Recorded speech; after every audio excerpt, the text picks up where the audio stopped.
اب وہ کون سے کام ہیں جن کے کرنے سے روزہ ٹوٹ جاتا ہے؟ اب یہ معلوم ہو جائے تو معاملہ ختم ہو گیا انشاءاللہ عزیز. اس کے علاوہ کچھ بھی ہو روزہ نہیں ٹوٹا آپ کو معلوم ہو جائیں گا. ٹھیک، تو ایسے 3 ہی کام ہیں جن کے کرنے سے روزہ ٹوٹ جاتا ہے. وہ کیا کیا کام ہے؟ پہلی چیز، کوئی شخص اپنے بیوی سے ہم بستری کر لے، اس کا روزہ ٹوٹ جائیں گا. یہاں تک کہ اس کا روزہ ٹوٹ جائیں گا، اور یہاں قضا بھی واجب ہوں گی اور کفارہ بھی لازم ہوگا. باقی تمام جگہ فدیہ لگیں گا یا خالی قضا ہوں گی، لیکن اس صورت میں قضا بھی واجب ہوں گی اور ساتھ میں جو ہے وہ کفارہ بھی دیں گا. اس کا یہ ایک ہی شکل ہے جہاں کفارہ ضروری ہے. آپ صلی اللہ علیہ وسلم کے ایک شخص آیا اور کہا اللہ کے رسول میں تو ہلاک اور برباد ہو گیا. آپ صلی اللہ علیہ وسلم نے پوچھا اطمینان رکھو کیا ہوا؟ کہا میں ہلاک اور برباد ہو گیا. کہا کیا ہوا؟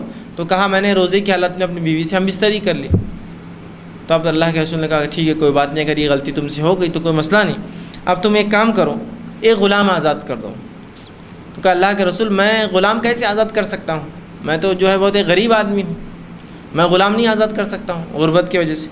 تو آپ صلی اللہ علیہ وسلم نے کہا اچھا غلام نہیں آزاد کر سکتے ہو تو پھر 60 دن کے روزے رکھو پیدر پہ ایک کے بعد ایک. تو کہا اللہ کے رسول یہ بھی نہیں ہو سکتا مجھ سے، 60 دن کے روزے رکھوں گا تو مشکل ہے، کمزوری کے اعتبار سے میرے کام کاج کے اعتبار سے میرے لیے محال ہے. وہ غریب انسان تھے کہ میں 60 دن کے روزے رکھوں. تو آپ صلی اللہ علیہ وسلم نے کہا کہ اچھا پھر 60 مسکینوں کو کھانا کھلاؤ. تو کہ اللہ کے رسول میں تو بہت غریب آدمی ہوں، خود کے کھانے کے میرے مسئلے ہیں، میں 60 مسکینوں کو کیسے کھانا کھلاؤں گا؟ تو کہا جو کچھ پھر تمہارے پاس ہو صدقہ کرو کچھ کھانے کا. تو کہا کچھ بھی نہیں. تو کہا بیٹھ جاؤ. پھر اب وہ بیٹھا رہا. ایک شخص آیا اور اللہ کے رسول سے کہا اللہ کے رسول یہ کھجور مجھے صدقہ کرنا ہے.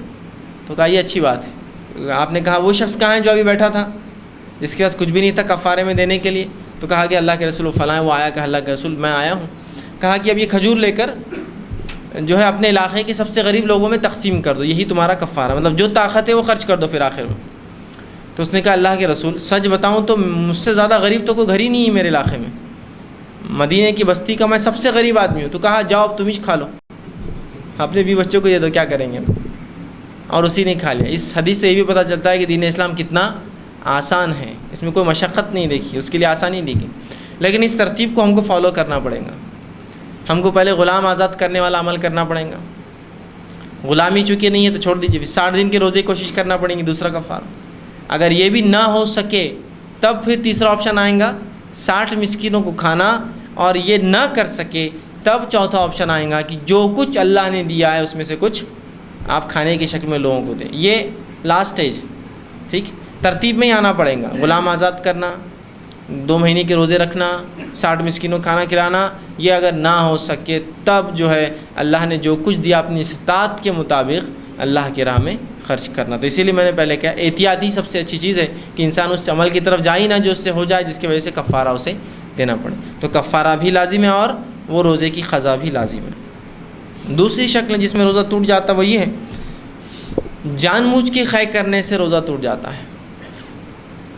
خود بخود خے آنے سے روزہ نہیں ٹوٹتا. یہ بات یاد رکھیے. جان بوجھ کے آپ نے انگلی ڈال کے خے کی تو روزہ ٹوٹ گیا. قصدن خے کرنے سے روزہ ٹوٹتا ہے. خود بخود خے آ گئی تو روزہ نہیں ٹوٹا. یہ الگ بات ہے کہ اسے کمزوری آ گئی تو آپ سوچیے روزہ رکھنا نہیں رکھنا ہے، بہت زیادہ خے ہو گئی. ایک آدھ خے میں تو میں سمجھتا ہوں کچھ بھی نارمل ہے. نہیں وہ خے جتنا کھایا تھا نکل گیا تو اب تو بھوکا ہو جاؤں گا، تو وہ الگ بات ہے. آپ کو بھوکا رہنا روزہ ہے اس لیے کہ روزے کی اہمیت ہے.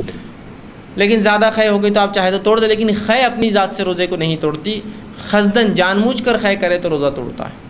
ٹھیک، تو یہ دوسری شکل ہے. آپ کو یہ کہیں گا کہ جان بوجھ کے کھانے پینے سے، تو میں سمجھتا ہوں ہر عقل مند کو معلوم ہے، اتنا بیوقوف تو کوئی بھی نہیں اور معصوم نہیں کہ اس کو یہ نہ پتہ ہو کھانے پینے سے روزہ توڑتا ہے. تو بولنے کی ضرورت ہی نہیں ہے، سیدھی سی بات ہے. تو یہاں بھی آپ پر جو ہے اگر خود بخود خے آ گئی تو روزہ نہیں ٹوٹا. جان بوجھ کے کی تو آپ پر قضا لازم ہوگی، اس کا کوئی کفارہ نہیں.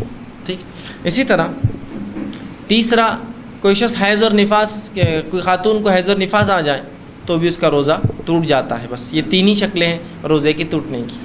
پہلا ہم بستری کر لیں، دوسرا جان بوجھ کر خے کرے، تیسرا اگر عورت ہو حیض اور نفاس آ جائے تو معاملہ ختم ہو گیا. یہ تینوں روزے نہیں رکھیں گے. پہلے شخص کو قضا بھی اور کفارہ ہے، خے کرنے والے کو صرف قضا ہے، اور حیض اور نفاس والی عورتوں کو بھی جو ہے اس کی قضا ہوں گی. بعد رمضان ان کو وہ روزے مکمل کرنے ہوں گے جیسے اللہ نے طاقت دی استاد دی. تو یہ 3 ہی لوگ ہیں جو جن عمل سے 3 ہی عمل جن سے روزہ ٹوٹ جاتا ہے. ٹھیک، ان سے روزہ ٹوٹ جاتا ہے. ٹھیک. اب اسی طرح جو ہے چند بات